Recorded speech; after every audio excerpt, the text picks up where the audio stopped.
Hi, my name's May. I love yarn. I love to knit and crochet. Those are my hobbies, and I also happen to have been born visually impaired, legally blind, and so I knit and crochet by feel. And we're on Saturday of sock week this year, and this is my first sock knit in the Knit Picks We Crochet Klamath Falls fingering. It's nice tonal shades of a variety of shades of blue. And so, if you're a returning viewer to my channel, you know one of the things I talk about often, I bind off way too tight, right? Constant problem for me.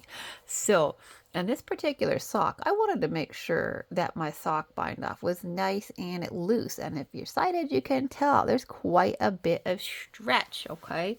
I've got my foot out here. I can even put this sock on very easily. There's lots of room, lots of stretch. And so sometimes when I bind off, I go up needle sizes. Sometimes, I do different techniques. For this particular technique that I did on this sock that gave it some nice loose stretch was I used, I believe it's Jenny's Surprisingly Stretchy Bind Off, where you add in a yarn over.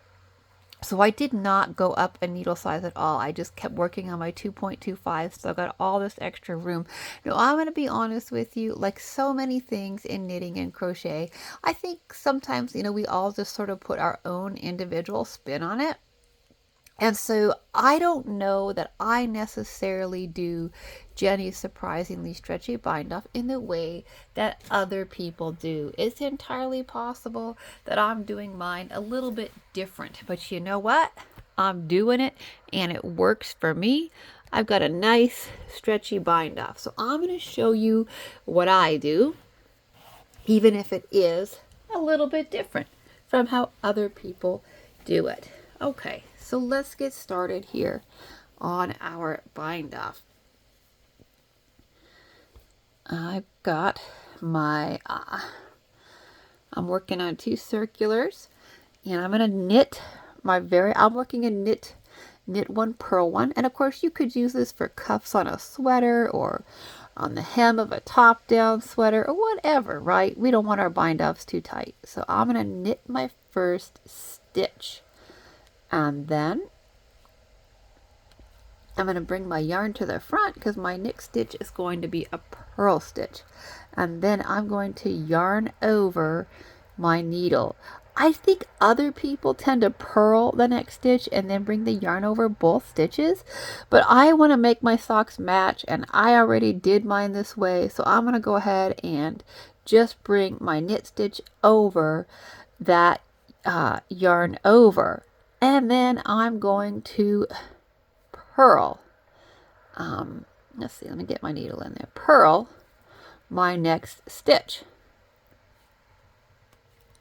And bring the yarn over the purl stitch, over the top of that and off the needles. Now, if you're sighted, I do bind off probably a little different than other sighted people. A lot of people just use the tip of their left hand knitting needle to get that tip and manipulate it off of their needles. I can't really do that, can't really see what's going on there very well.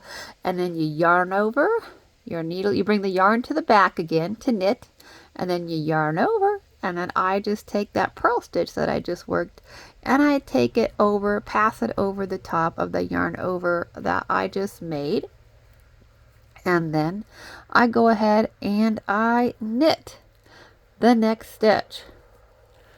And then I take this, I think it was my yarn over that I just put on the needle, and I pass that over the top of the stitch I just knit. And then I bring my yarn to the front to purl, bring my yarn under the needle, wrap that needle for a yarn over, take the loop on my needle, bring it over the top of that, 1 stitch back on the right hand needle, move my yarn to the back of the work. This is pretty fiddly, I'm not going to lie to you. It's a pretty fiddly little bind off, a lot of extra steps, but for me it's worth it to have the extra stretch. So yarn over the needle, Then pass the loop, the stitch that's on the right hand needle, over the top and off. Let's see, oops, I missed. That's common for me, unfortunately. Can't see what's happening on my needle, so sometimes I do miss. Okay, now back to the one loop on the needle, and now I just knit the next stitch. And like I said, I don't know if this is how everybody else does it. It's just how I do it. And I say with knitting and crochet, right, do what works for you. So if you have a system that works, keep doing it. Not saying that we shouldn't learn and try to learn better ways. I'm always experimenting. Okay, bring the yarn to the front,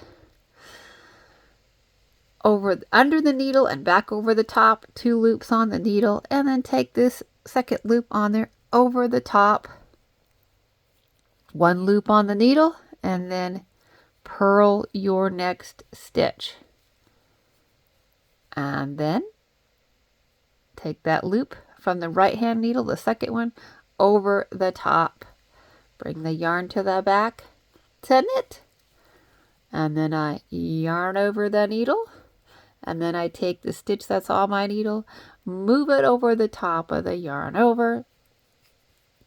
And then I just knit my next stitch.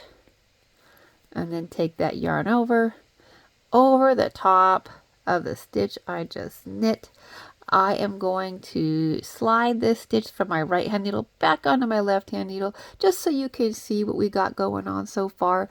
You can tell just from looking at it, we got some nice stretch in our cuff, right? It's nice and stretchy. It's pretty much as wide as our sock is, and that's what we want with our socks. We want to be able to get them over our ankles and our feet very easily.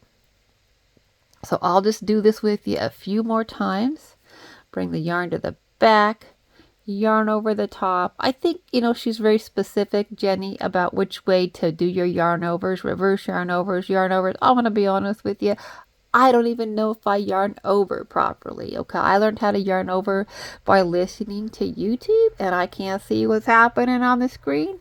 And that's how I learned a lot of things, experimentation or listening to YouTube videos.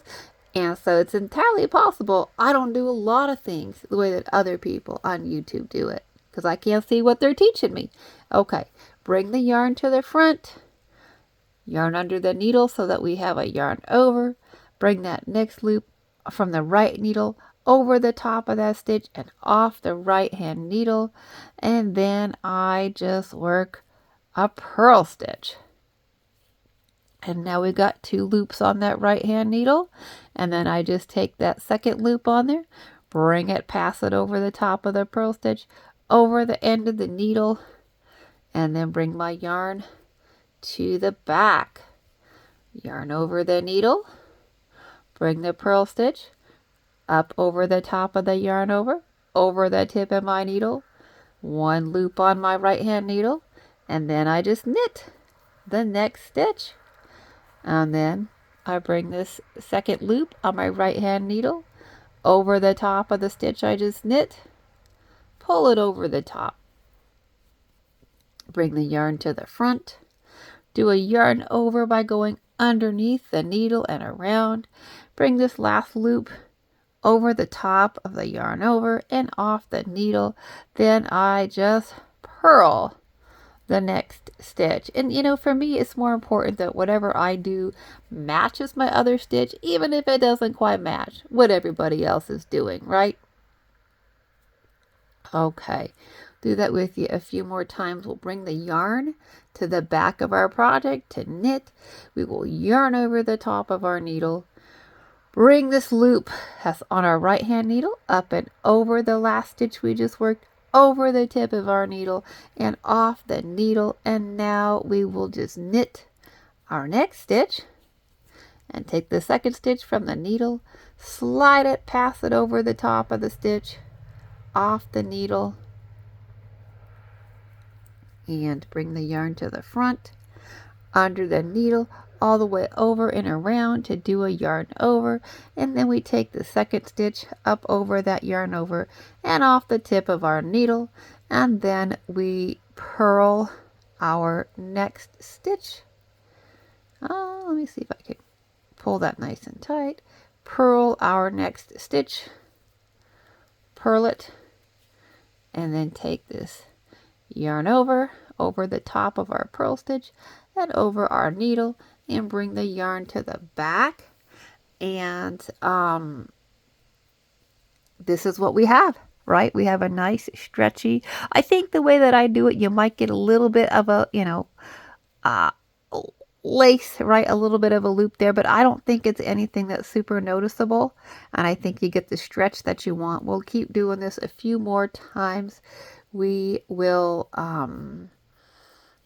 we will yarn over the top of our needle, and then we'll take this purl stitch that we just worked, and we will bring it over the top of our yarn over and off the tip of our right hand needle, and then we will just knit our next stitch. And like I said, a lot of people who do their binduffs will actually use the tip of their left hand needle as a tool, right? And they'll grab this stitch with their tip of their needle, pull it over the top. That's really hard for me to do because I don't have, the whole eye-hand coordination thing going on. So for me, a lot of times it's just easier to do what you see me doing here, is just to manipulate that with my fingers, right? And pull it off of there. And I think that's fine to do. So we'll yarn over the top of our needle. And I'm not even sure, I lost track of what I'm doing when I stopped to explain that. I just lost track of what I'm doing. I think I need to go back to the front of my work to purl, actually. I can't remember what I'm doing now because I stopped to explain that. Okay, yarn under the needle, over the top. Bring this next stitch over the yarn over and off the tip of the needle.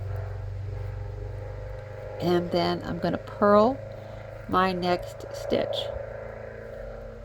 And then bring the yarn over the top of the purl stitch. Okay, well, I'm going to pause the camera. I'm going to finish my bind off, and then I'll let you see the sock complete. Okay, and I'm back, and I have finished my bind off on my sock, and this is what it looks like. It is a nice stretchy bind off. So we have two socks that match each other with two stretchy bind offs. We got our heels here. We got our little ribbing. If you've missed them, I have done videos on this sock on how I did the heel with no short rows and no pickup and knit. Right, here's our heel. We've got no short rows, no pickup and knit. You can see all that on that video. I've got a video on how to do this particular style of ribbing, and now I've got a video for you on how I finished off this particular pair of socks.